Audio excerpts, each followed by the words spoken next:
A widziałem w Warszawie manifestację kolumbijską z PPR-em. No tak, tak, tak, tak, tak. Działamy, no. Jest. Sprawdźmy, czy wszystko jest ok.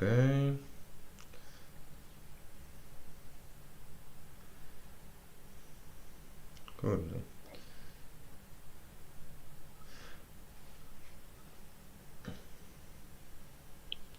A, nie, bo to trzeba dać.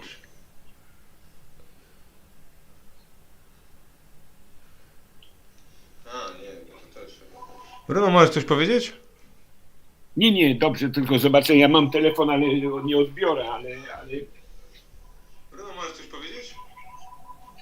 nie, bo coś tam dzwonią do mnie, ale trudno.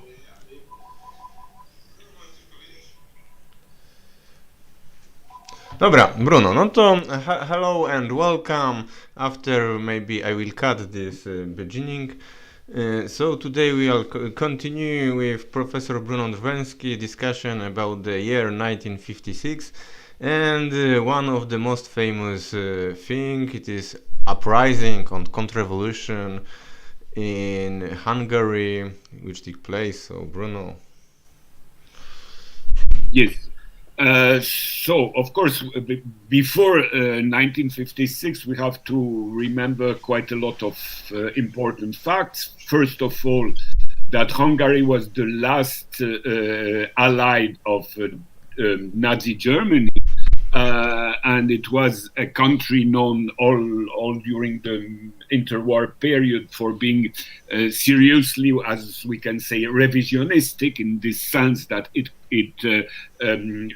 was opposed to the situation in the interwar period and tending to reform, to renew the borders of Hungary, which Hungary had after the First World War, and because of that, the very strongly nationalistic and fascistic trends in Hungary were very strong all over the interwar period, and of course, especially during the Second World War, when Hungary was allied with Hitler's Germany all the time, and as I told, it was the last ally of Nazi Germany. In the same time, we have to know that Hungary, for a long time, was a very strong feudal country. With a very strong class of landlords and with a very conservative and reactionary Catholic Church. And all this have to be taken into account to understand what happened in 1956. We have to remember that at the end of the Second World War, Hungary was occupied by Soviet army, but also by Romanian and Yugoslav army, and that the transformation of Hungary into a socialist state was very, let's say, difficult, since after the first election, after the Second World War, the communists had only 17% of the voices, but there was a coalition government in which the majority was the biggest part of the government was under the so-called little owners party, which, as the name can show, was a very petit bourgeois, petit capitalist party. And this party, of course, disappeared within the 40s, but during the time Hungary became socialist. But we have to take into account that the ideology of this party was very strong. And on the other side, the communists in Hungary were, before the socialist regime, were very weak. And it was a very tiny party, and this party was completely rebuilt after the Soviet victory. But we can imagine that this party took a lot of new members who were really quite opportunistic. And it will be very clear at the 1956 uprising or counter-revolution, as you say. We will talk about what word to use later. But anyway, at the beginning of 1956, the Communist Party, which was called at that time the Working Party of Hungary, had 800,000 members, and at the end of the year, after the events we will talk about, it had only 100,000 members. So we can assume that out of this 800,000 members, 700,000 were not really communist, and only 1/7 of the party was really communist. And we have then to take that also into account, that it was a party with a very strong opportunistic mass of members, and with, on the contrary, a direction, a leadership which was strongly Stalinist, much more Stalinist than at least officially Stalinist, that in other Eastern European country, for a couple of reasons. For this, the reason I told you about, because communists were strongly repressed all over the interwar period and during the Second World War, and also because a lot of Hungarian communists were from Jewish origin, and they were very aware that the Hungarian nationalism was very strong. And they were fighting this nationalism with very radical methods that at the very end fueled nationalism rather than made this nationalism weaker as it was planned. And on the other side, we have also to take into account that Hungary had a very long border with Austria and with Yugoslavia. And these two things are very important. With Austria, it was not so important after the Second World War, since the Eastern Austria was under Soviet occupation, because Austria was divided in 4 occupied zones, and the Eastern Austria was Soviet. But in 1955, so 1 year before what happened in Hungary in 1956, Soviet Union and Western powers agreed to conclude with Austria a treaty of a state treaty, giving Austria the status of a neutral country. And as we know from history, Austria and Hungary are very closed country, and the impact of this treaty for Hungarians was very strong, and the reactionary elements in Hungary thought at that time that maybe it's possible also for Hungary to become not neutral as Austria did. That's one thing. The second thing is the border with Yugoslavia. As I told you, at the end of the Second World War, Yugoslav army was occupying part of Hungary. But after 1945, they went back to Yugoslavia.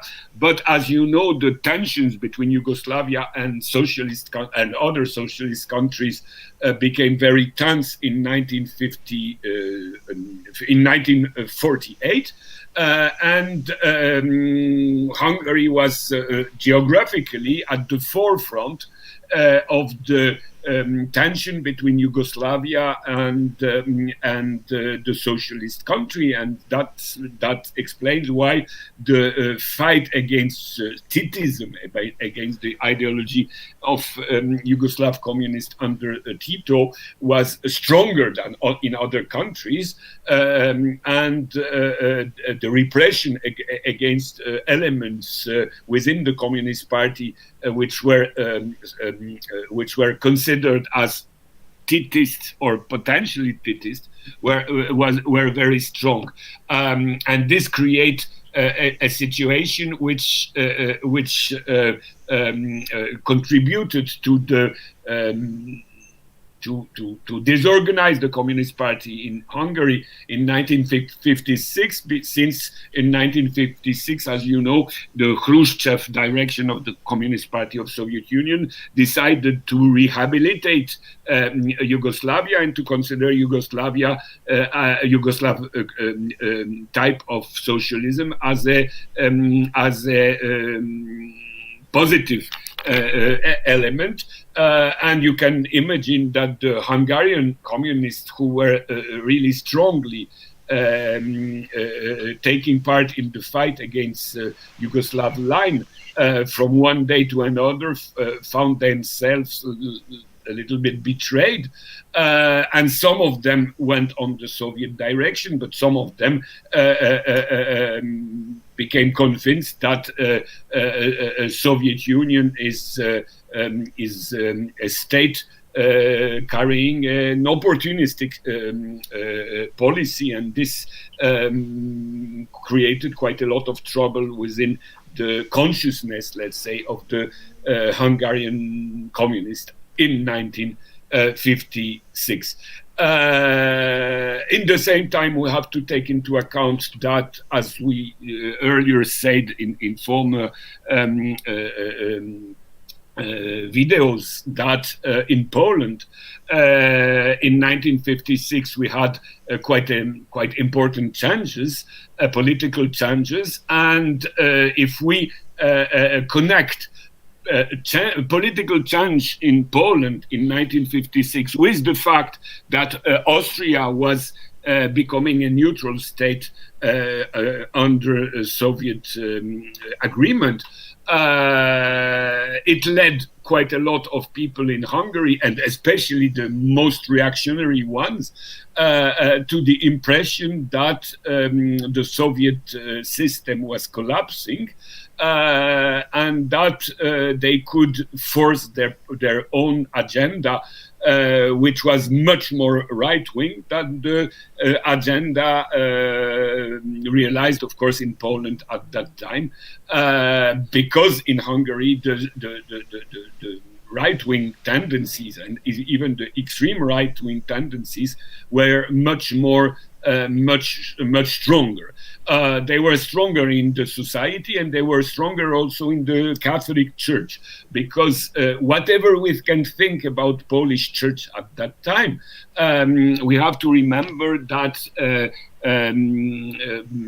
Polish Church, and especially the chief of the Polish Church, Stefan Wyszyński, was aware of two things.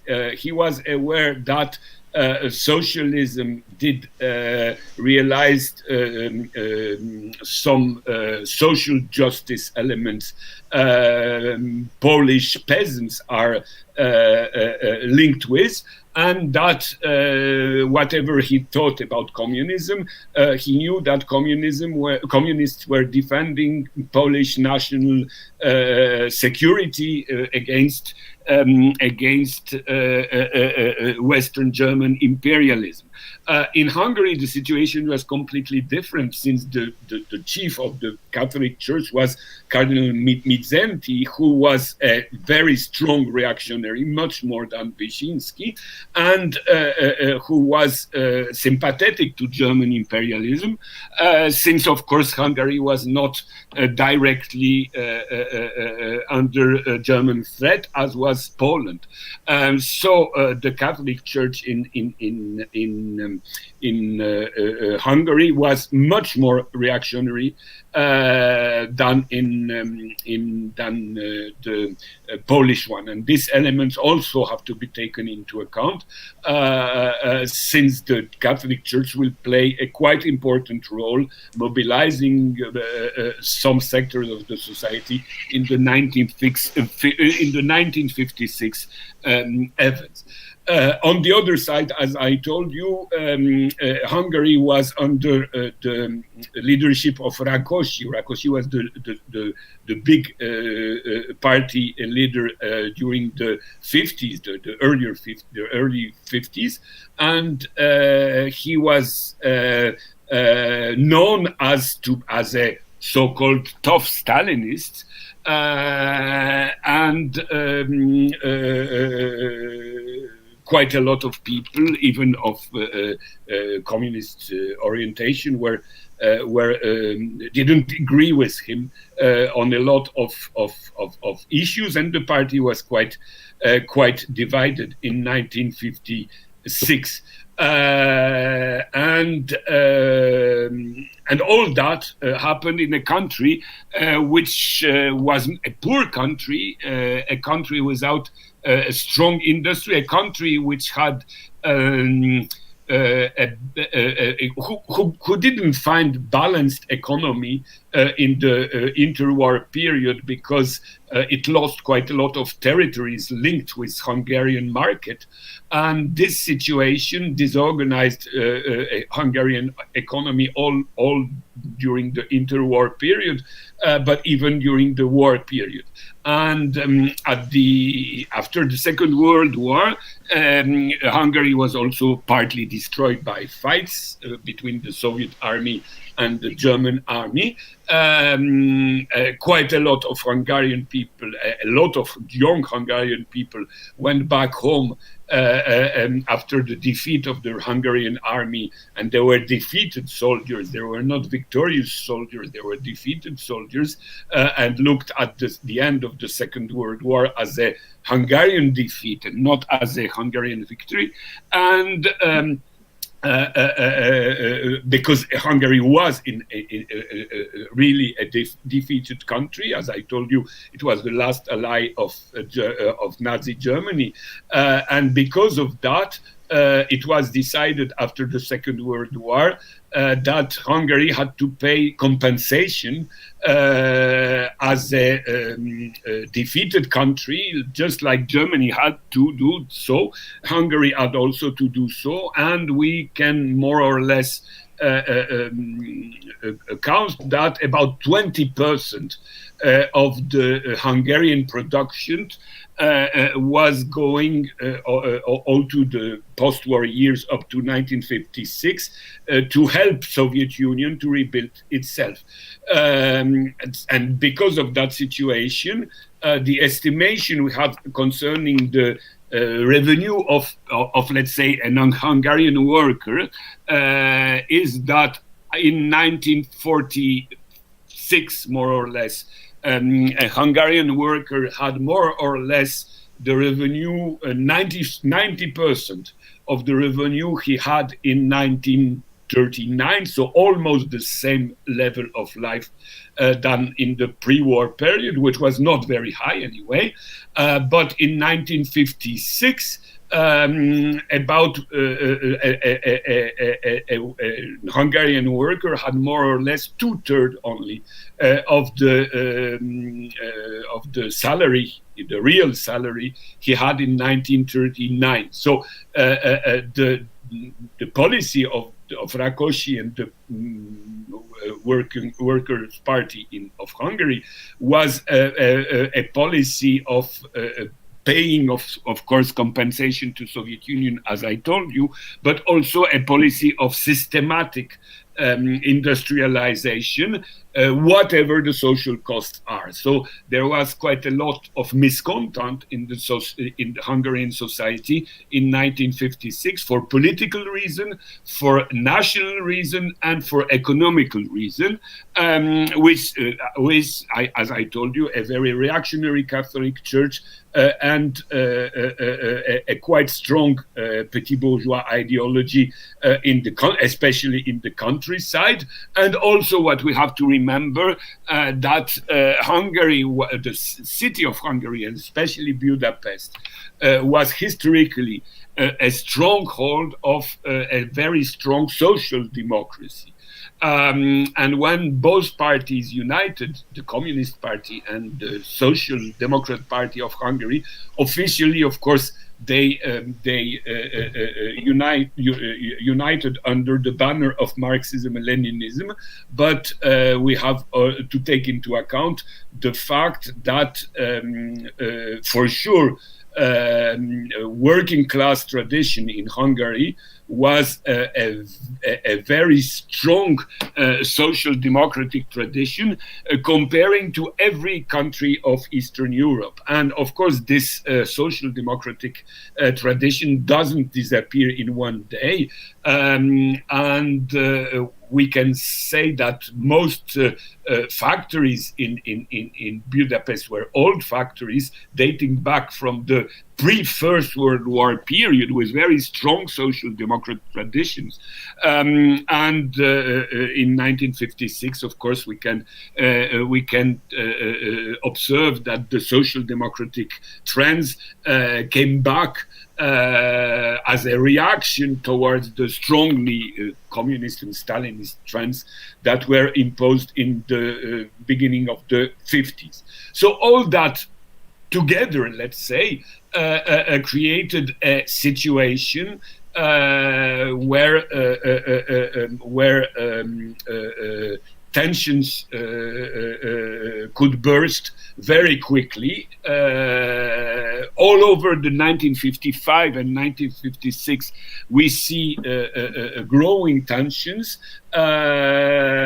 which created split within the direction of the Workers' Party.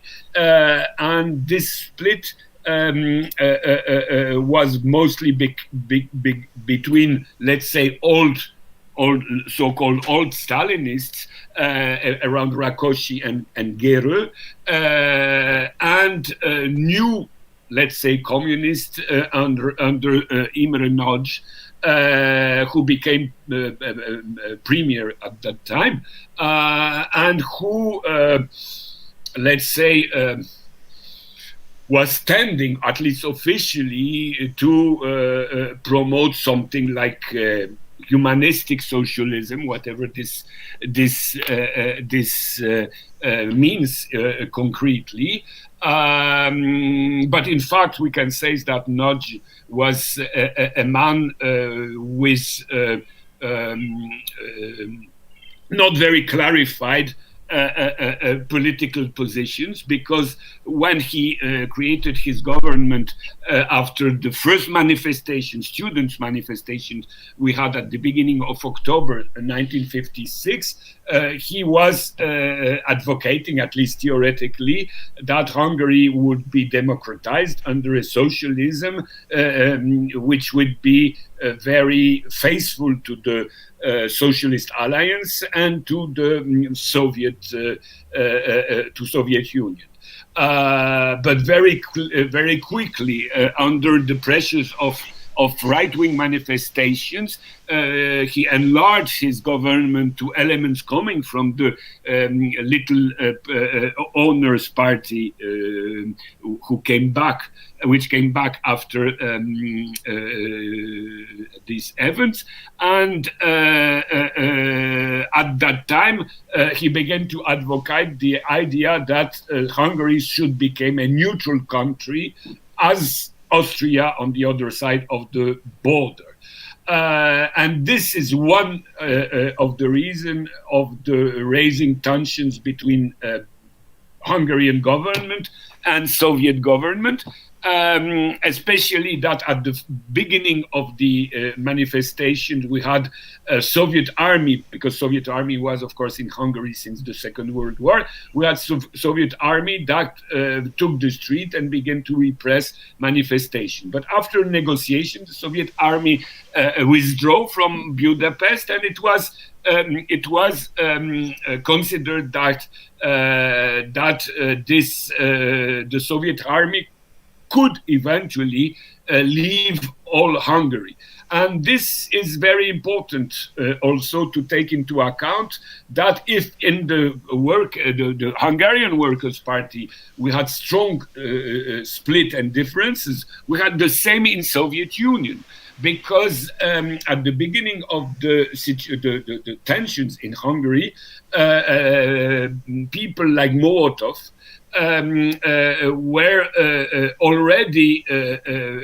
were already looking at the Hungarian situation like a potential counter-revolutionary situation, and they were supporting the idea that a Soviet army should stay in Hungary to secure socialism. In the same time, Khrushchev, who was the head of the party, was neglecting this point of view, and he was supporting the idea that the Hungarian socialism can be reformed, and that the new communist leadership can be trusted.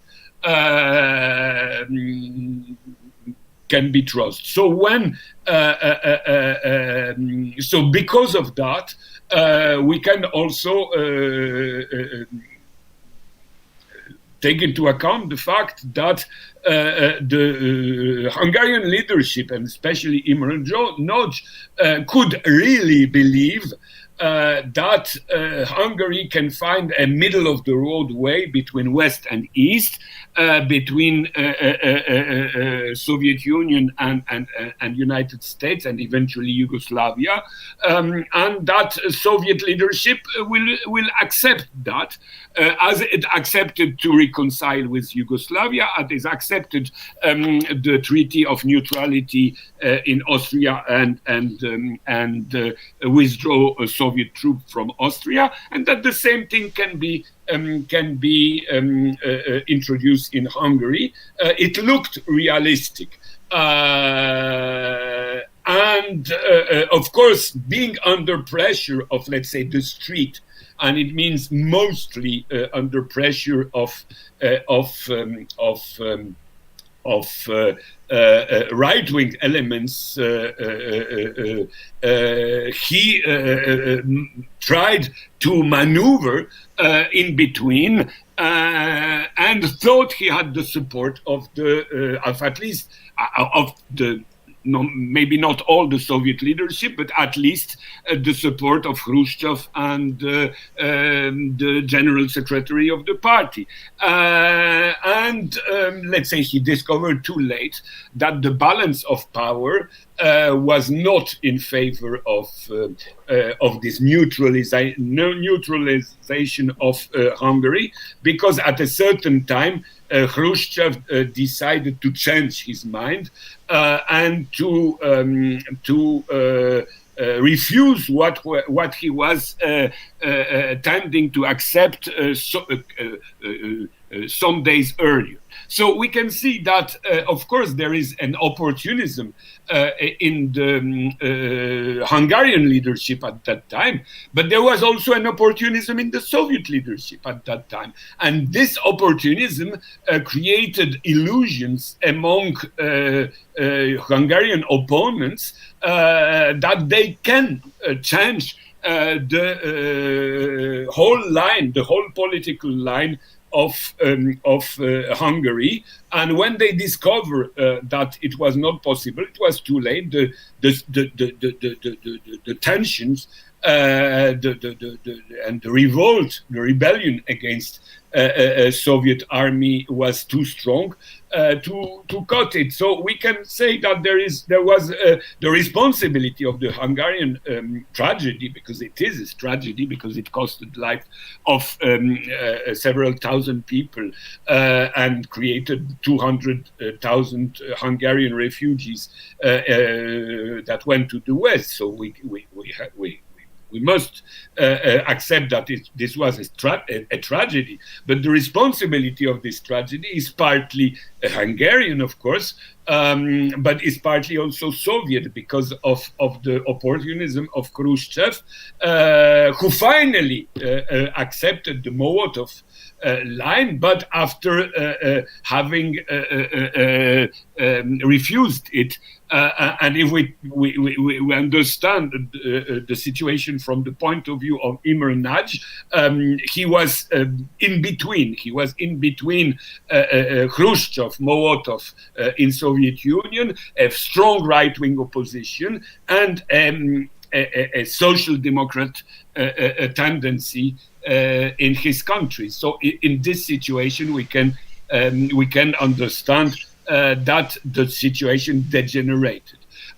What made also the Hungarian situation quite different from the Polish ones, the one I told you earlier, was that, first of all, whatever we think about Gomulka was, for different reasons, decided to maintain alliance with Soviet Union and the leadership of the party, which was not a very the case of Imre Nagy and a lot of Hungarian, let's say, communist quote leaders, but also the situation happened in Hungary a little bit later, because in Poland the situation was stabilized quite quickly at the beginning of October 1956. But in Hungary the situation happened to be a little bit later, and it happened at the very same moment that the French, Israeli, and British invasion against Egypt began. And at that time, then all the international let's say, opinion was concentrated on the war we had in Egypt. And this also made the situation of Hungary much more isolated. And at that time, the Soviet Union and Khrushchev understood, a little bit late maybe, but anyway, they understood that imperialism was still existing, and the invasion of Egypt was the best proof of that, and that it is then impossible to retreat from Hungary because it will give to the imperialists the impression that Soviet Union is retreating everywhere in the world. So this element have also to be taken into account, and also we have to take into account another element.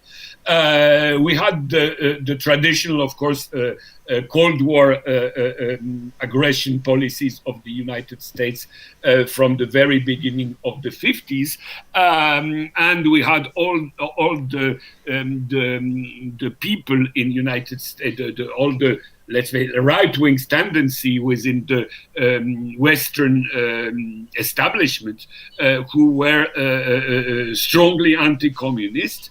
And especially we had this concentrated in the so-called Radio Free Europe, which was, of course, an American propaganda radio station, fueling miscontent in Eastern Europe. But during the Hungarian let's say, uprising, Radio Free Europe was fueling miscontent in a very, very, very strong way, giving Hungarian counter-revolutionaries, because then we can talk about counter-revolutionaries. It means people tending to destroy socialism and to restore the pre-war system in Hungary. And Radio Free Europe were pushing them to be more and more radical in the in Hungary, and to engage in an uprising and fights with Soviet army at the time when in Washington let's say the mainstream line was that it is impossible for the American to support Hungarian uprising actively at the time when Western allies are engaged in Egypt, in an invasion of Egypt.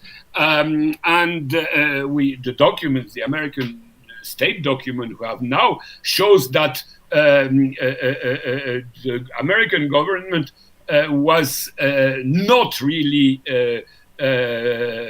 supporting the French, Israeli, British aggression against Egypt, but was mostly in a position, in a difficult position, because as it was said and as it is showed in the documents we have concerning the crisis, it is said that it's impossible for the United States to support in the same time the invasion of Egypt and to criticize Soviet for their invasion in Hungary. So the United States must accept the situation that there will be no American intervention in favor of the right-wing counter-revolution in Hungary.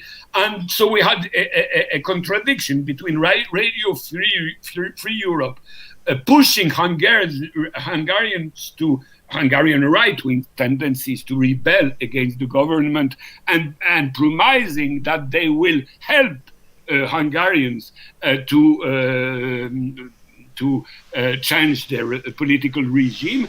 In the same time, in Washington, the decision was not to help because of the international situation. And of course, if you take the situation from the American point of view, from the geostrategical point of view,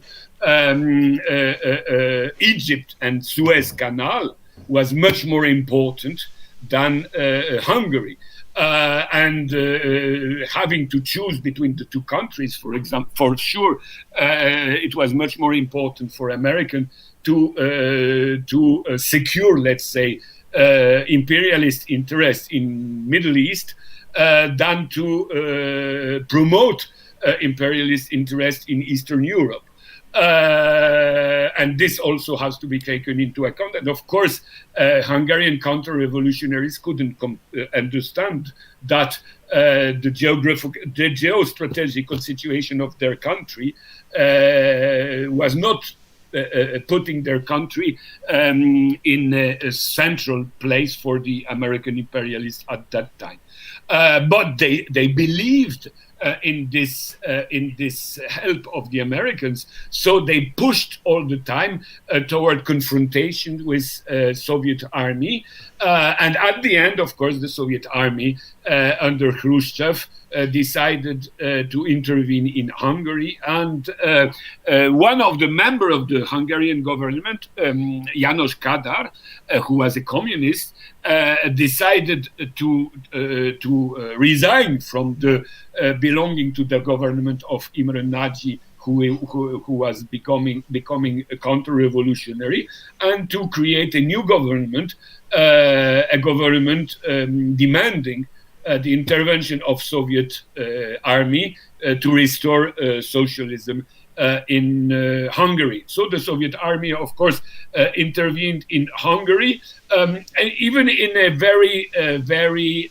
strategically speaking, in a very clever way, because they managed to cut Budapest in two parts and to take the control of the city quite quickly. Of course, there were fights and there were deaths, but not so much as it could have been if Budapest would have been besieged by the Soviet army. So, militarily speaking, Soviet army organized the takeover of Budapest in a very intelligent way, and the resistance of let's say Hungarian uprisers was very short in a certain sense, and the Soviet army managed to take the control of the country very quickly. In fact, all over the 1957 year, we will have some acts of, let's say, resistance against the new Hungarian government. But basically, we can we can say that the Soviet army took back the control of the country very quickly. What we have to say now, who was on one side and who was on the other side. Now, on the side of Soviet, of course, it's very clear. It is only the, let's say, real communists that supported a Soviet army. And as I told you, the former workers' Hungarian party was transformed in December 1956 in what was called the Socialist Workers' Party of Hungary, and it had only 100,000 members out of the former 800,000 members. So we see then that the communists at that time were for sure in minority in the Hungarian society, but it doesn't mean that the other side was monolithical in its tendencies, because we had a different movement. We had, let's say, a working class movement, we had a peasant movement, and we had a right-wing church-oriented movement, and all that have to be taken into account.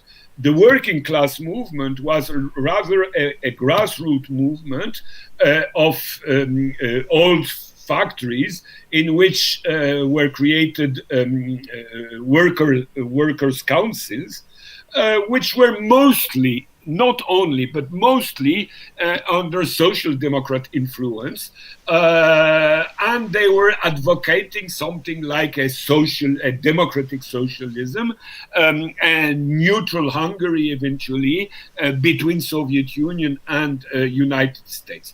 We had also the Petit Peasant movement, who was mostly advocating the destruction of collectivized farms and the restoration of private property, but let's say rather the little private property that was created after the Second World War, when under the Soviet army, the new Hungarian government proclaimed the agricultural reform, giving land to the little peasants. And we had also, during the 1956 efforts, that I told you, the reactionary Catholic Church and the right-wing movement, ultra-nationalistic movement, which were promoting the restoration of the regime that Hungary had before the Second World War, of course, under a much more democratical discourse than in the pre-war period, but still more or less in the continuity of the Hungarian nationalism, right-wing nationalism of the pre-war period of the Horthy regime. So when we have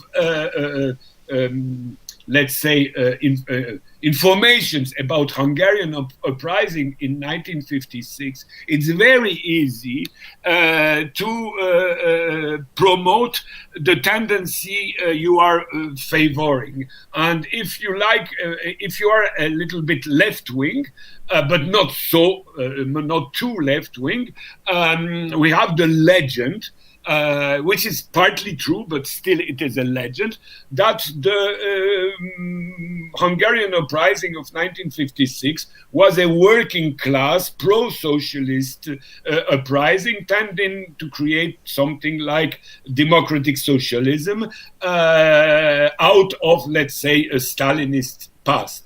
And this is, of course, a discourse which is partly true, because this tendency existed in Hungarian society, but it's also a romantic discourse, because it ignores the fact that in the same time we had very strong and not only anti-communists, but we had very strong reactionary tendencies, which had nothing to do with the so-called Workers' Council, and which tended to restore the property rights and the property laws of the pre-war regime. And of course, we have also the discourse then of nationalist immigration, which shows the 1956 uprising as an uprising of the nation, of the Hungarian nation against Soviet occupation, with ignoring completely the working class movement who existed in 1956. So we had very different tendencies. And what is very important to take into account is that János Kádár, the man who took the decision to restore socialism and to rebuild a new Marxist-Leninist party, and who will be the man in charge of Hungary all through the 50s, 60s, up to the 70s, and beginning even of the 80s. What is very important to take into account is that he, of course, contributed to the repression of counter-revolutionary elements, including Imre Nagy and all the former communists which went on the side of the anti-Soviet line. But on the other side, and in the same time, he prepared the, let's say, national reconciliations, tending to take back into the party all non-strictly reactionary elements, and to a certain extent we can say that Kádár was a much more intelligent, let's say, partly social democrat oriented communist than the, let's say, mainstream social democrats in Hungary. Because after 1956, 1957, very quickly, in spite of the Soviet army presence in Hungary, Kádár managed to organize a, let's say, quite liberal, quote, quite liberal socialism in Hungary on ideological questions, but also on economical questions. And we can say, and that's of course is an issue that has to be studied much more profoundly than it was done up till now.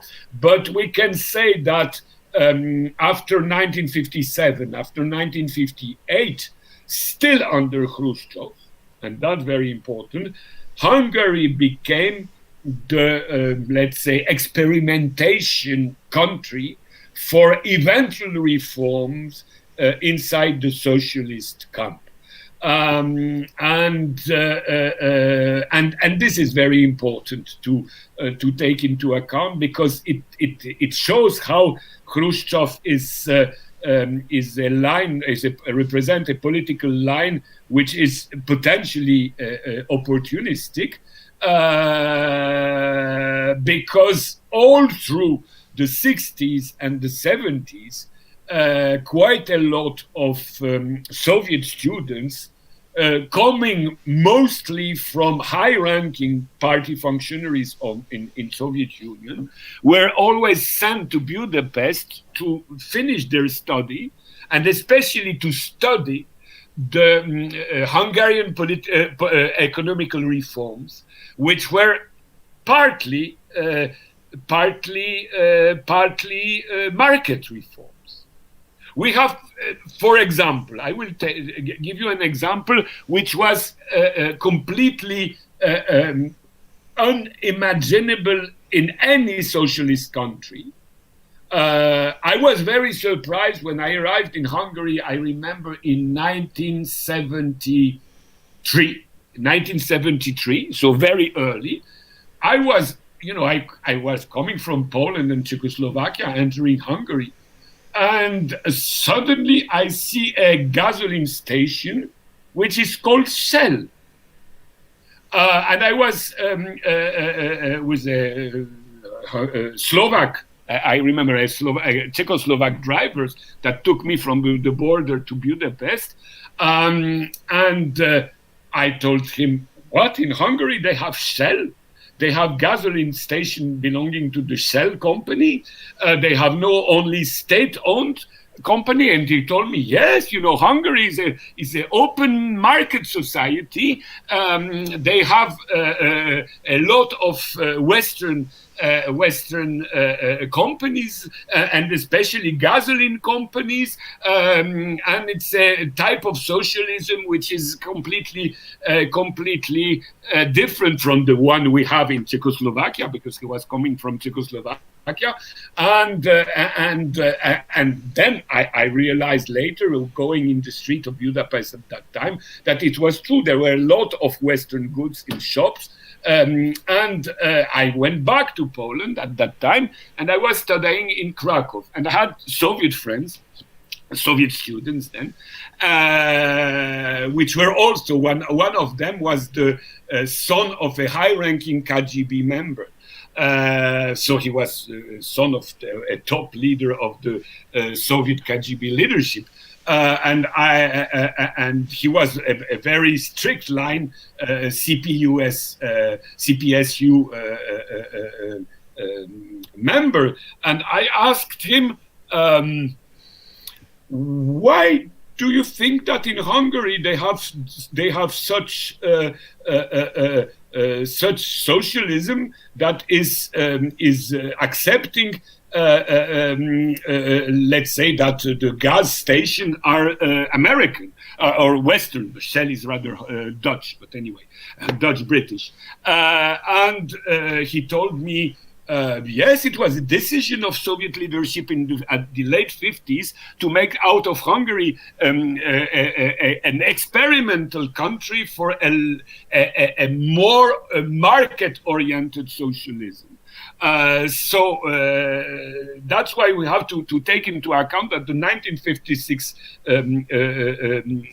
events were quite paradoxical, because in a certain way we can have the impression that 1956 was the occasion of repression, a very strict, new Stalinist, let's say, repression. But under this appearance, we had the Khrushchev line to let's say, take advantage of the Hungarian events to control this country and let this country introduce some experimental reforms that can be studied in Soviet Union and later taken eventually in Soviet Union. And I will finish what I said by the fact that is very also not very known, that the Soros Foundation, you know what is Soros? Soros was the man who is very active in all kinds of so-called colored revolution from the very beginning. Soros was from a Hungarian origin, but you have to know, and it's very important, that the Soros Foundation was introduced officially in Hungary in 1995. Soros had an office in Budapest in 1985, excuse me, in 1985. So before Gorbachev took power in Soviet Union, we had already Soros in Budapest. So the Hungary, as an experiment for, let's say, liberal reform, at least economical liberal reform, was also, and let's say, non-planned or non-planned by everybody, but anyway, planned by some, that to take advantage of the 1956 uprising in favor of let's say, an alternative form of socialism, which became a capitalism at the very end. So the conclusion we can have of 1956 is, let's say, ambiguous. Because apparently the counter-revolution was defeated, but in fact the Khrushchev line took the complete control of the country to introduce reforms that were, let's say, that were logical with the very strong social democratic traditions of Hungary. Because in Hungary we had a very strong social democrat party and very weak communist party in the interwar period. After the destruction, I have to remember that, after the destruction, of course, of the Hungarian Council's Republic, which was, of course, communist, but which lasted 3 months. And after the destruction of this republic, we had a strongly reactionary regime, much more reactionary than most of the Eastern European reactionary regime. If we compare, for example, the Horthy regime with the Piłsudski regime, we can say that Piłsudski was a progressive man, comparing with Horthy. Of course, everything is to be is relative, but Piłsudski is much more left-wing, quote, than was Horthy. Horthy, it was a radical, extreme, conservative, reactionary regime on all level of life. And it was maybe with Romania, the two most reactionary regime in Eastern Europe at that time. So we have also to take that into account. But in spite of that, under Horthy regime, the Social Democrat Party was legal and was quite strong.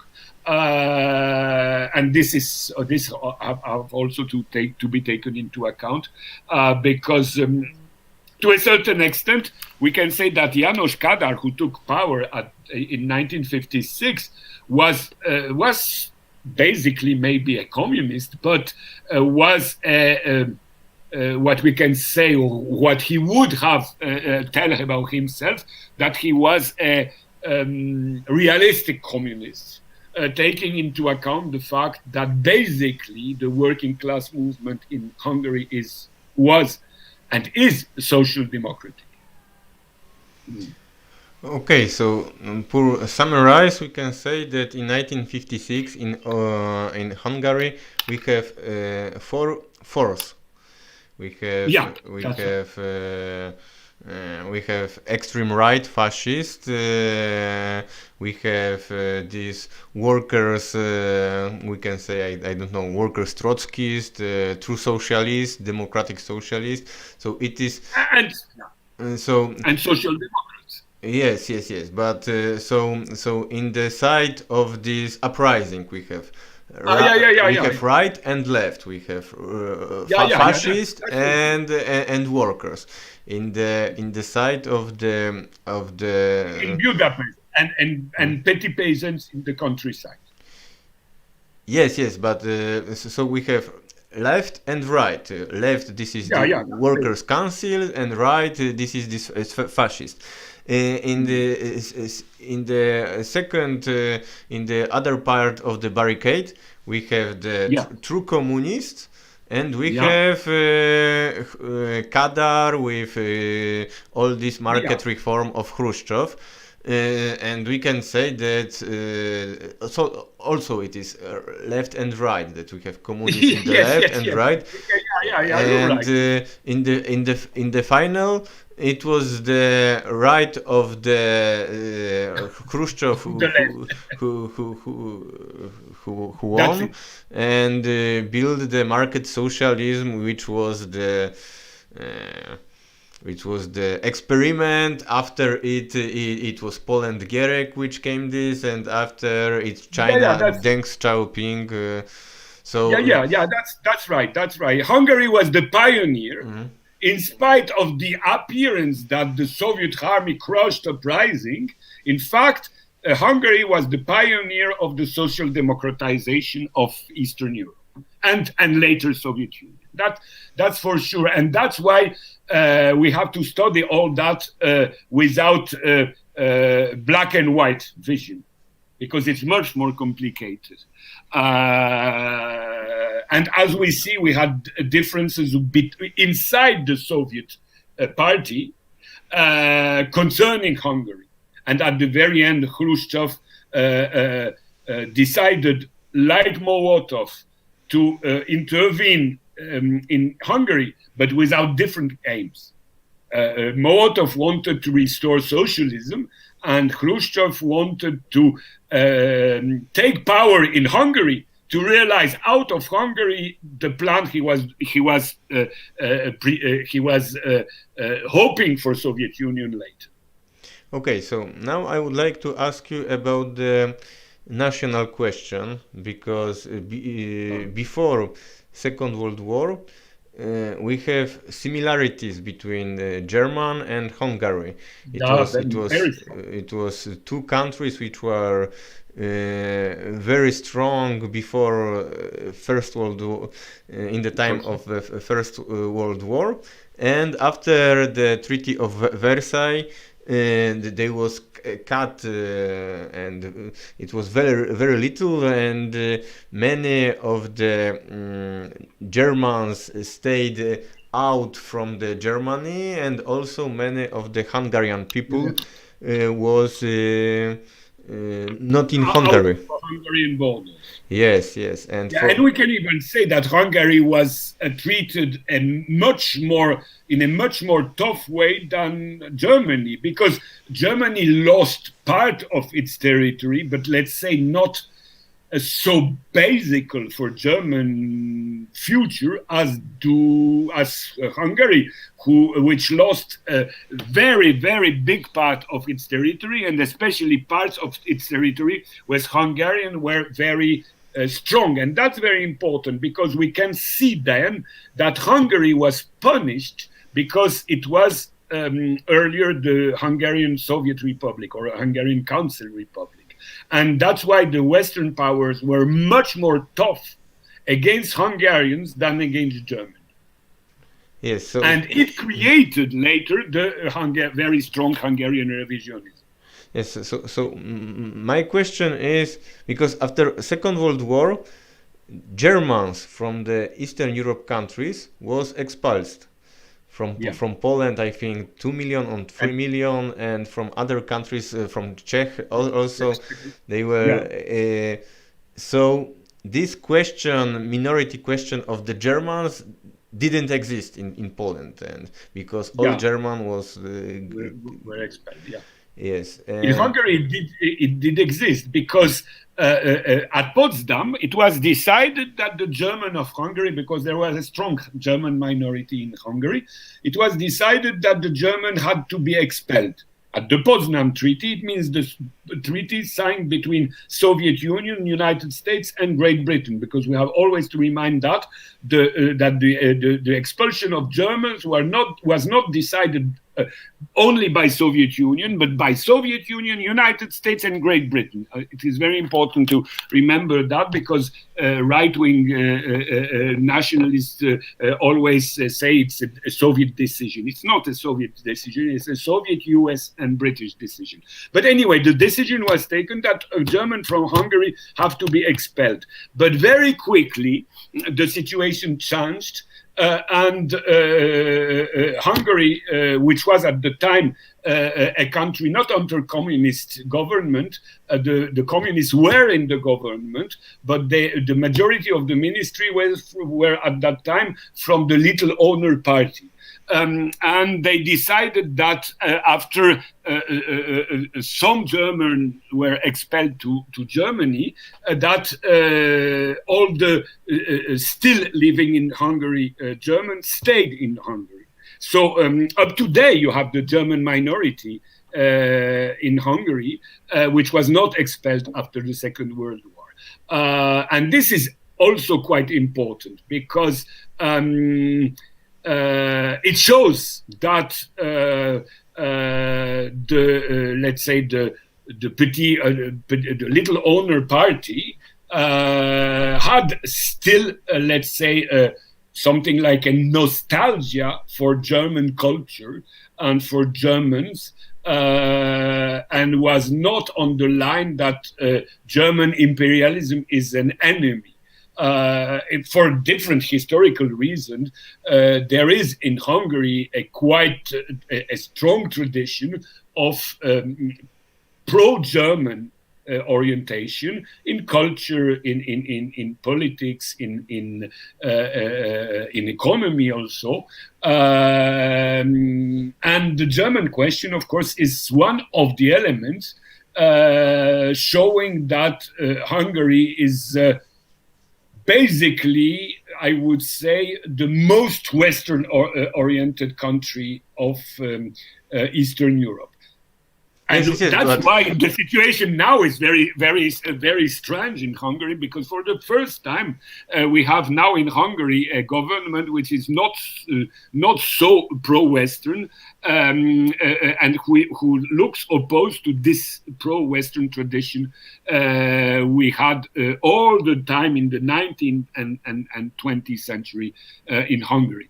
So the situation now of Hungary is quite paradoxical, because Poland, which was much less pro-Western because of the German question than Hungary, and now is much more pro-Western than Hungary, which was traditionally much more pro-Western than Poland. Anyway, that's an interesting evolution, which is difficult to explain in a rational way, but we have to take it into account. Yes, but my question was different, because I wanted to ask what was the relations between the Hungary government, I want this Stalinist government, towards other countries like Yugoslavia, Romania, Czechoslovakia and Ukraine Socialist Republic, where was the strong minority of the Hungarians, because I heard that Ceausescu, he have problem with this Hungarian minority. Yes, you are right. But we have to remember things that, first of all, Rákosi was a strong Stalinist and anti-Tito. So he was, of course, the relation between Hungary and Yugoslavia were very tense at the time of Tito. But we have also to take into account that in the years you are talking about, so in the Rákosi years, the situation in Romania was not the same as it was later during Ceausescu time. At the time we are talking about, it was at the head of Romanian state was Gheorghiu Dej. And of course, Romania and Transylvania, the area of Romania where you find Hungarian minorities, were under Romanian rules. But at that time, the Hungarian majority regions in Transylvania had the status of autonomy. And you had an Hungarian university in Romania, and you had quite a lot of national rights and linguistic rights for the Hungarians inside the socialist Romania of the time. Later, under Ceausescu, this situation was modified, not completely, because all the time the Hungarians in Romania had some minority rights. But in the 50s, the minority rights of the Hungarian minority were much higher than they were later. In Czechoslovakia, we have also to remember that, because Czechoslovakia was not under communist power until 1948. From 1945 up to 1948, the Czechoslovak government was under Beneš. And Beneš was, of course, a Czech nationalist. We have to remember that. And he was not only expelling German, he was, of course, expelling German, but he was also expelling Hungarians. Of course, he had not the possibility to do that very quickly because he had not the means to do that with 3 million of Germans and more than 500,000 of Hungarians in 1 day. But anyway, he began the process of expelling Hungarian minority to Hungary. And what changed, it is in 1948 when the communists took power in Prague after what the Western imperialists called the Prague coup. So-called undemocratic and etc. etc. It saved the Hungarians from Slovakia, because one of the first decisions taken by the new communist government of Czechoslovakia in 1948 was to finish with the politics of Beneš expelling Hungarians of Slovakia to Hungary. And then he began, and the communists gave them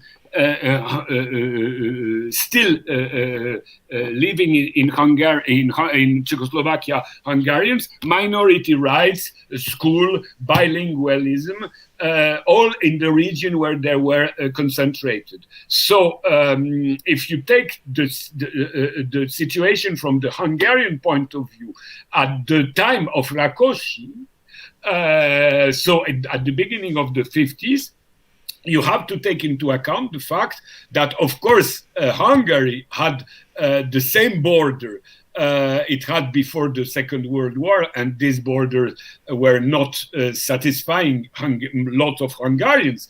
But in the same time, at least, Hungarians knew that their, let's say, fellow brothers from the other side of the border, on the Romanian side and on the Czechoslovak side or on the Soviet side, had minority rights they didn't have in the interwar period. So even if the situation was, from the Hungarian point of view, not ideal, it was still much better than in the interwar period. And this has to be taken into account, even if, of course, nationalist element in Hungary were not satisfied by that and wanted only to take back the lands they pretend they were Hungarians. But still, the situation in Romania and Czechoslovakia and Soviet Union was not bad culturally, was not bad for minorities on the other side of the border. And that's important. And then we have to remember that it's very important that the deportation, the expel of Hungarians were decided by non-communists in Czechoslovakia and were interrupted by the communists when they managed to take power. So it breaks also the legends of the hard and tough communists destroying human rights and so on, because it's exactly the contrary we can observe in Czechoslovakia, where the so-called Democrat Beneš was very tough and nationalistic, and tough communists were in fact much more tolerant. And this has also to be taken into account. If there is a Hungarian minority now in Slovakia, they must know, they don't know all the time, but they should know that they are still there because the communists saved them. Yes, today's problem with the Hungarian minority in Ukraine.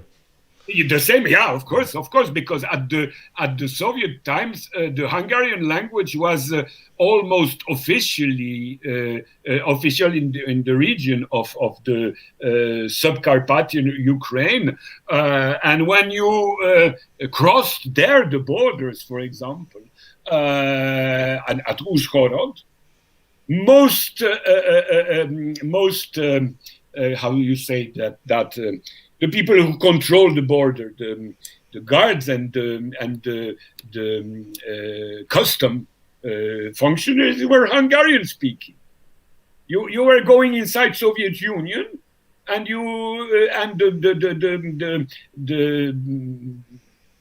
the Soviet personnel was not talking in Russian but in Hungarian.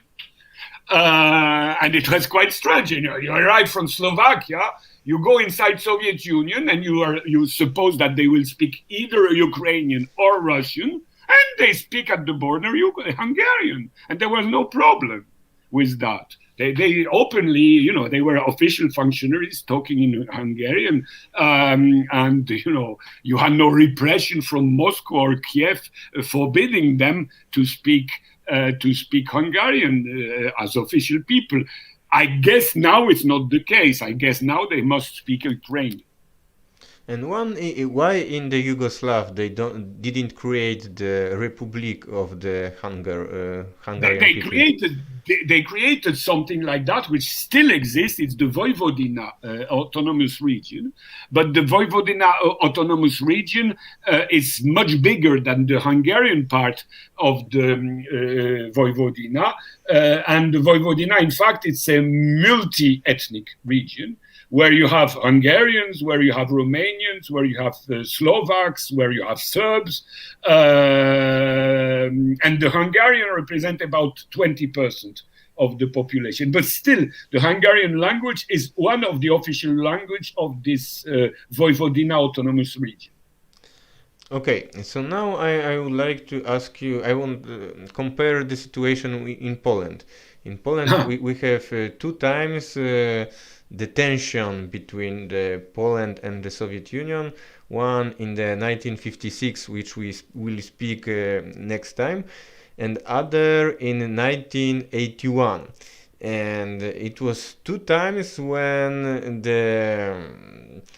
they exist threat that Soviet army will come to the Poland. And the official line of why it didn't happen, it was that they don't have trust to the Polish army, because Polish army, it could happen that Polish army will fight with Soviet army, and it is why in 1956 and in 1981 it was there was not intervention of the Soviet army. And my question is when there was this intervention of the Soviet army, there was people from the Hungarian army who fighting with Soviets, or Hungarian army was in the side so Hungarian army, at least some part of the Hungarian army fought with Soviet soldiers, and you had battle with Hungarian army soldiers, especially in Budapest. So we can say that what you say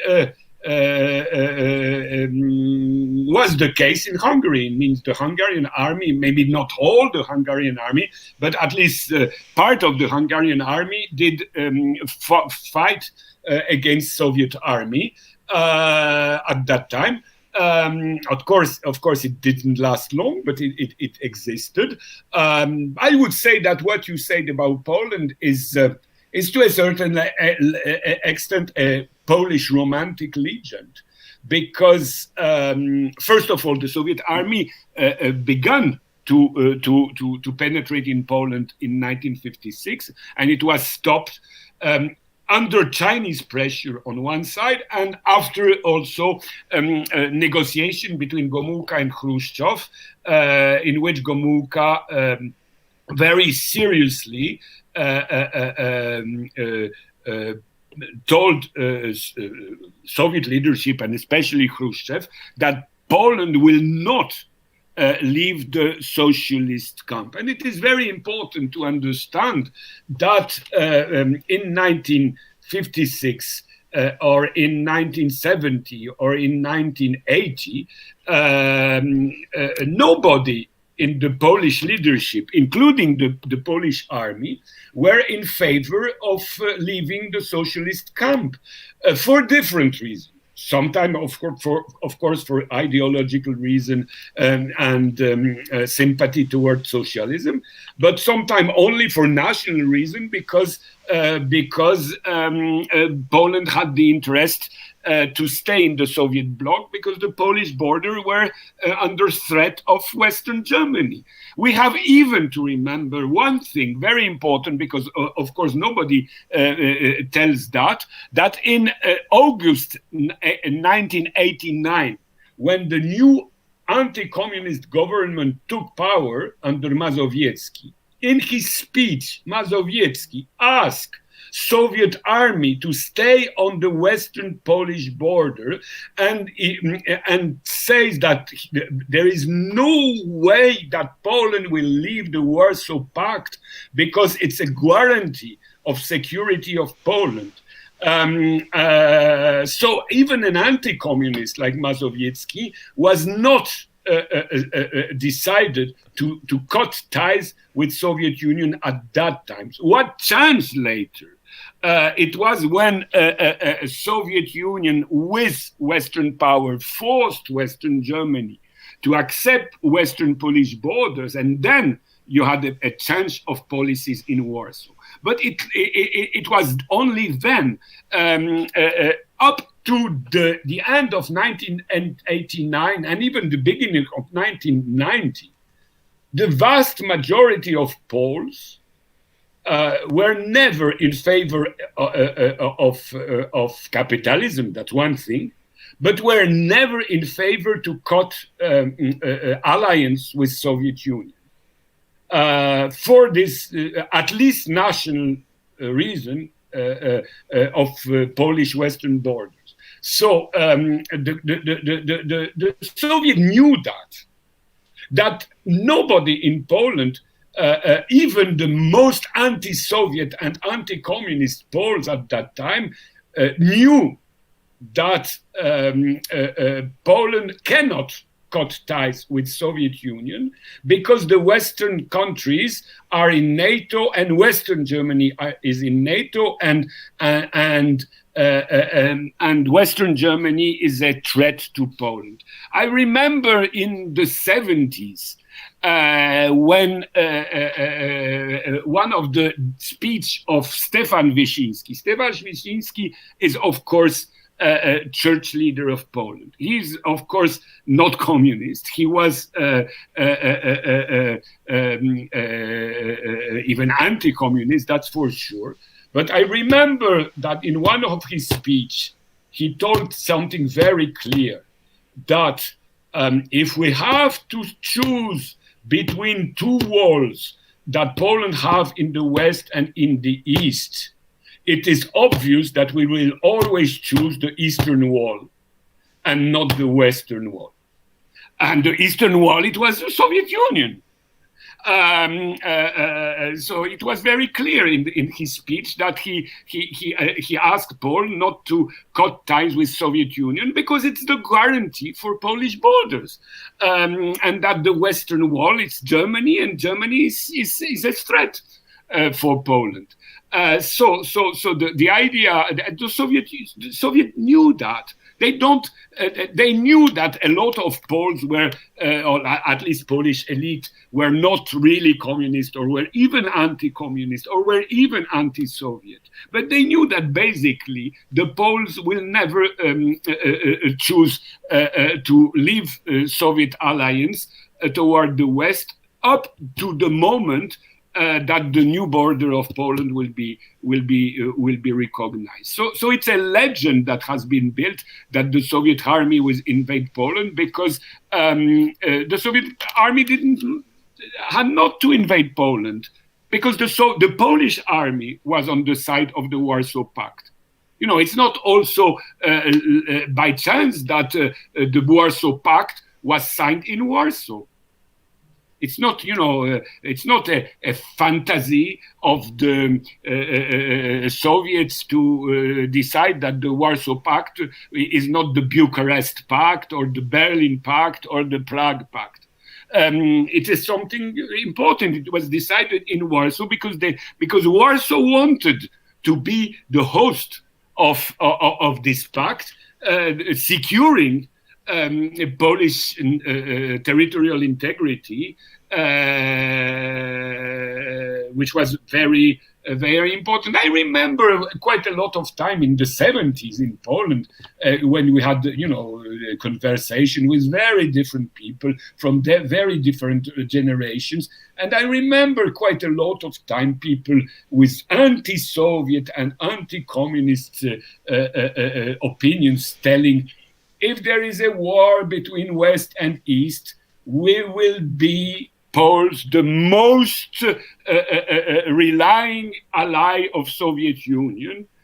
Even if we are the most anti-communist and anti-Soviet nation, we will be the only one that will really fight on the side of Soviet Union against NATO and against Western Germany. I heard that a lot of time in the 70s. Of course, this has been erased from memory.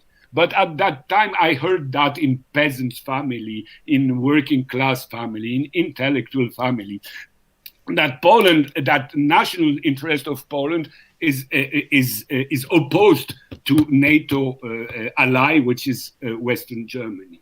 And when, let's say, Polish army crossed in Czechoslovakia in 1968, now it's criticized by all people that it was that the Polish government betrayed the brotherly Czech nation and so on and so on. But I remember that quite a lot of people told me in the 70s, oh, it's quite good we went in Czechoslovakia in 1968 because Dubček was preparing a change of alliance and he was going on the German side.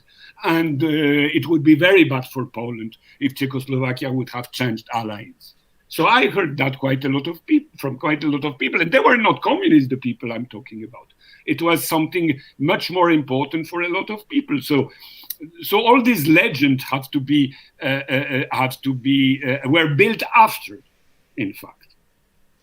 Okay, and now I would like to ask you about this Trotsky's myth that because when you find the articles or the speeches in the British Trotskys or French Trotskys when they speak about this question, it is a very important question for this organization, Trotsky's organization.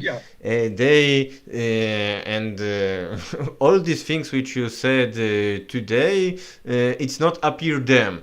They only said about this workers' council, workers' democracy, fighting for the true socialism against the Stalinist degeneration. So I would like to ask you, what was in this camp, anti-Soviet camp, what was the relation, the force? How strong was this far-right fascist? How strong was this left-wing workers' movement? In the comparison, for example, to two questions. One, it is Maidan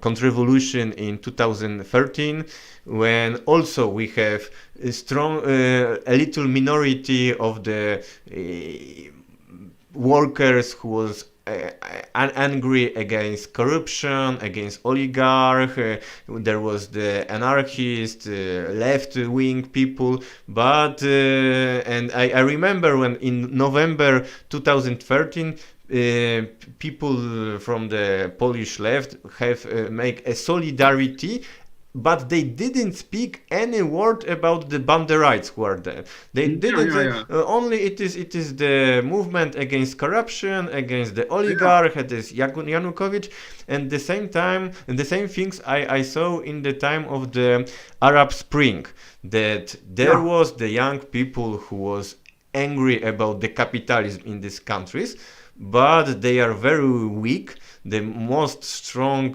force was the Islamist movement in, I don't know, Egypt, Tunisia, other. It was the Islamists which was the most organized, most powerful, and so they only take one petty thing and try to build the legend that it is only this.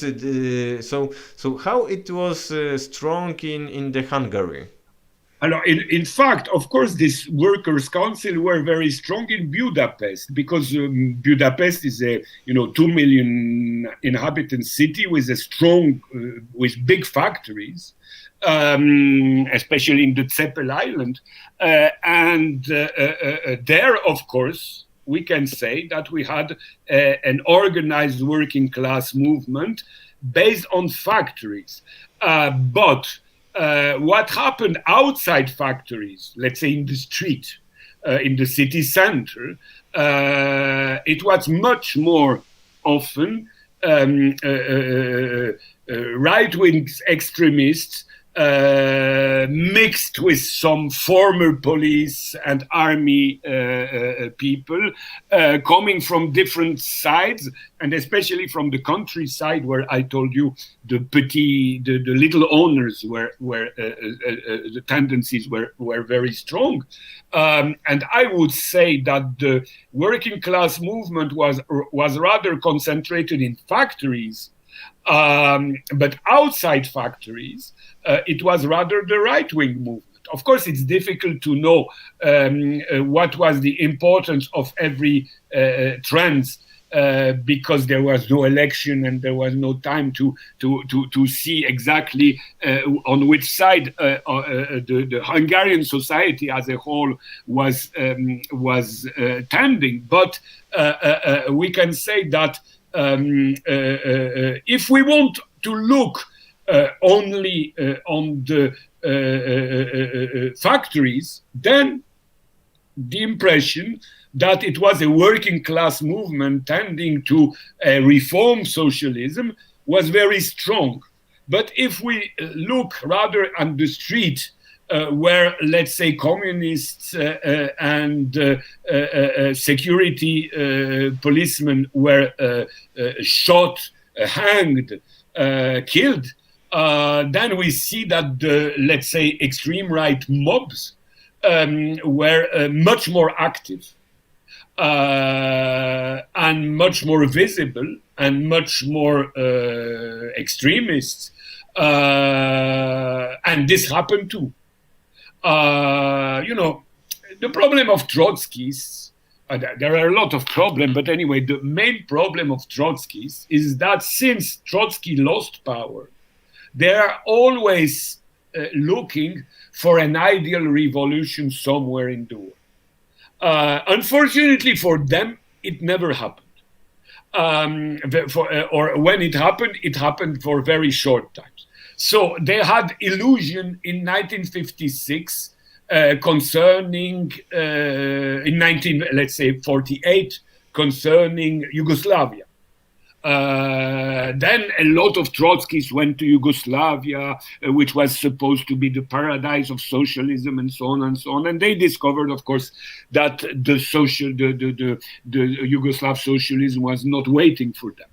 Then they they thought that maybe Khrushchev will be the good one who will restore the true socialism. And they discovered, of course, that the agenda of Khrushchev was not at all their agenda. Then they discovered that the Hungarian revolutionaries, as they called them, were the ideal socialist revolution.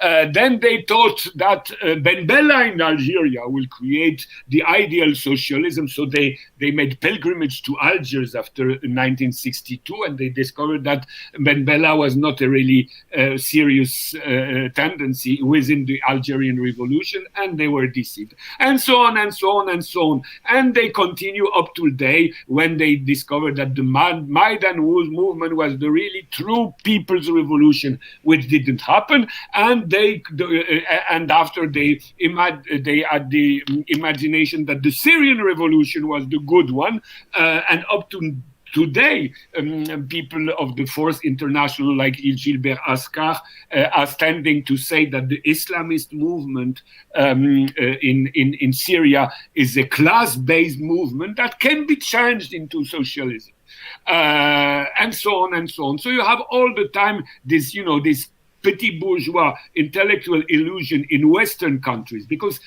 all what you talk about is strictly Western, because in third world countries, in most of third world countries, maybe partly, so it's not the case in Latin America, but in fact, mostly the tendencies you are talking about are tendency you can have in France, in Germany, in Britain, in United States.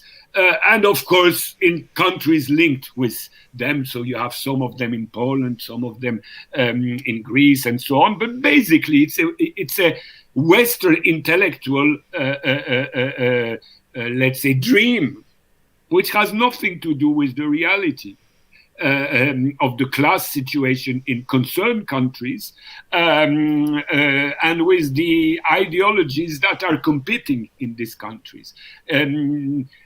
Trotsky, when he was in power at Soviet Union, was a quite realistic and even tough leader.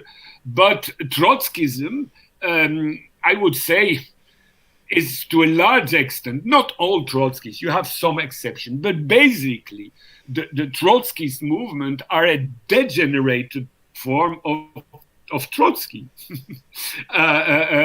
Whatever we think about Trotsky, but at least he was a man having political experience and some form of political capacity to understand what was going on. But Trotskyists, after Trotsky, are most of the time just intellectuals dreaming about revolution in their coffee shop. And that's the point. So they look for the ideal revolution and they jump from one to another. Because ask Trotsky's people to make a self-criticism of what they pretended concerning the Algerian Revolution, the Syrian Revolution, the Ukrainian Revolution, the Hungarian Revolution, and so on, because for them it's revolution. They never do it. They always have these legends. And of course, for them, the best legends is when the revolution is defeated.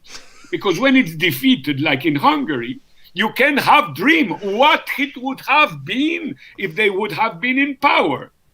But when they are in power, like in Ukraine, then they don't talk about it anymore because it's tragedy. So they really like, defeated revolutions because they can put their dreams in. Of course, what I say is very tough because to a certain extent, I know Trotsky's people who can respect for their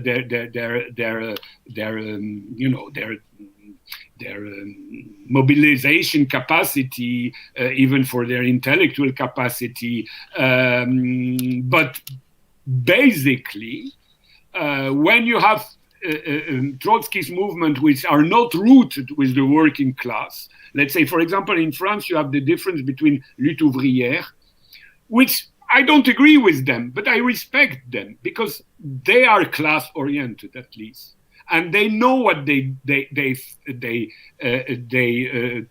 are talking about when they are talking about working class in France.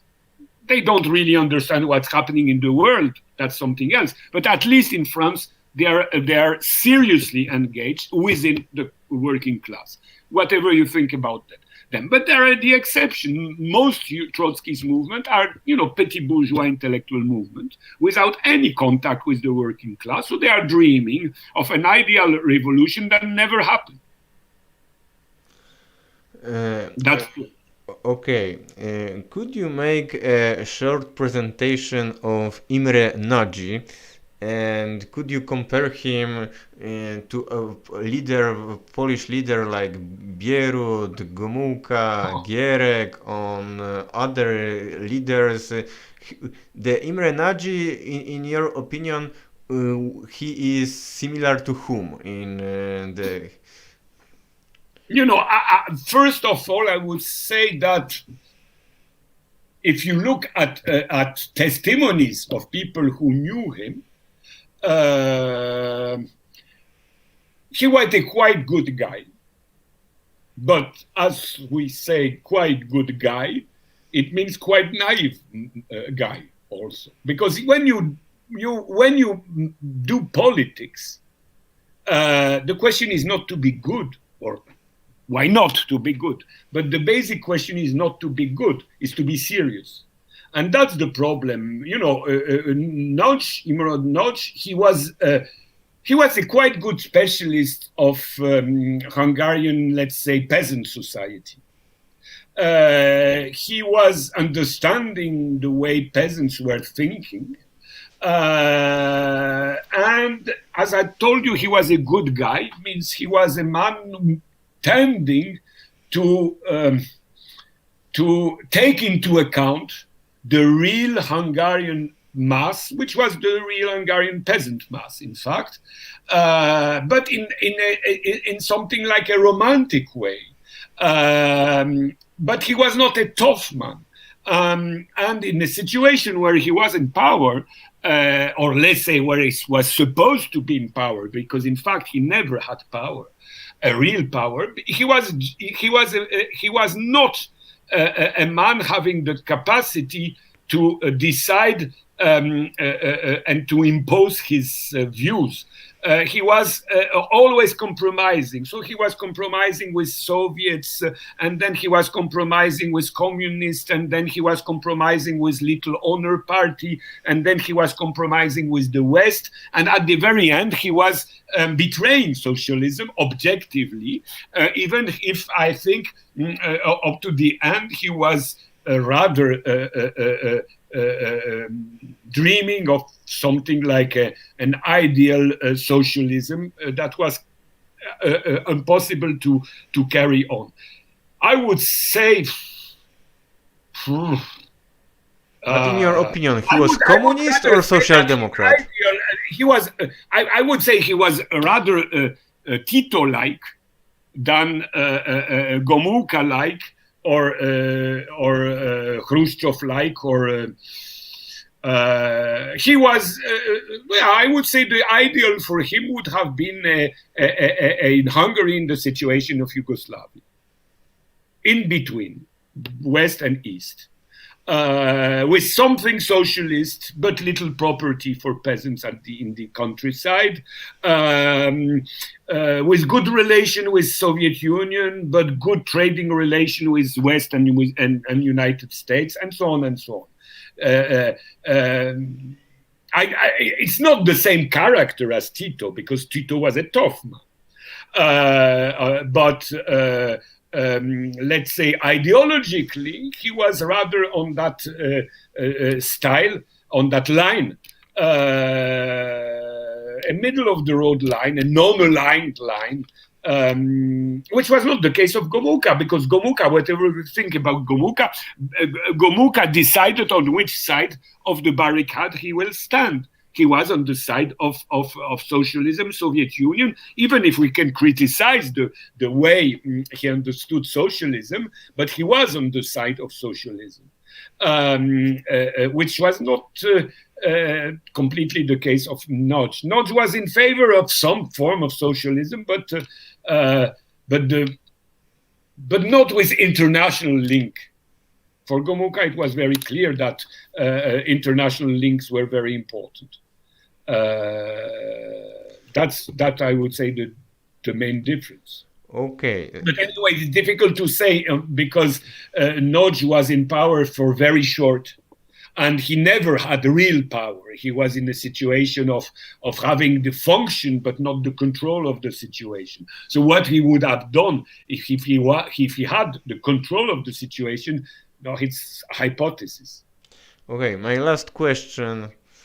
is what was the position of the Western communist parties, especially French Ah, communist parties and Italian communist parties, yeah, towards this that's very situation? important because most communist parties, except for tiny minorities within parties, officially supported the Soviet intervention in Hungary. Even the Italian party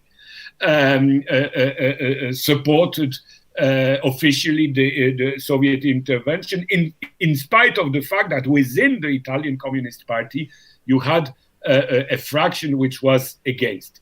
What is important, rather, is not Communist Party at that moment.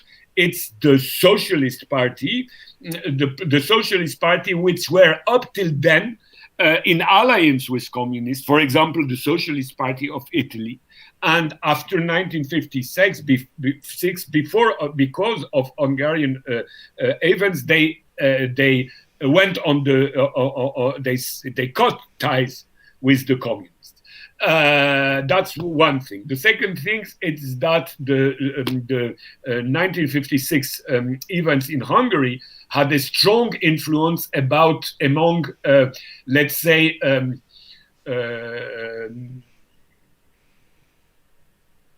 intellectuals cooperating with communists up till then. Quite a lot of them cut their ties with communists at that moment. So I would say that the petit bourgeois left of the West, which tended after the Second World War to cooperate with communists, cut their ties with communists due to Hungarian events, but it didn't change the mainstream communist policies at that time, even if the Hungarian events can be considered as one element that contributed to the diminishing influence of communists. In France, for example, the communists after 1956 had more or less 20% of the votes. Earlier, they had up to 25% of the votes. In France, for example, the extreme right-wing organization managed to occupy the Communist Party building and to burn it. So there were strong anti-communist manifestations linked with the Hungarian uprising. So we can say that the Hungarian events were used as a very good propaganda tool in the Western world. It has no influence in the in the southern world, in third world countries, and I would say it had no real influence in Eastern Europe. Of course, in Poland, let's say the revisionists were supporting Hungarian uprisers, but apart from Poland, there was no real pro-Hungarian, let's say pro-Hungarian quote movement, because we have to remember that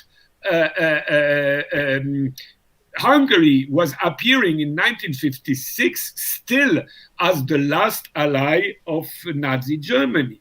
So for a lot of people in Poland, Czechoslovakia, in Bulgaria, or even in East Germany, not talking about Soviet Union, Hungarians were looked as a nation which is not completely sure and a little bit fascistic.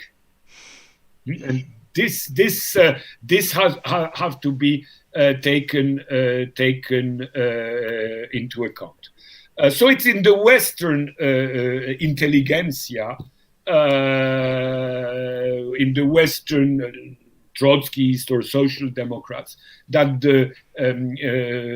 that what happened in Hungary had some consequences, but not really in the communist movement and not really in the Eastern Europe. Okay, thank you, Bruno. Tell me, I will finish this.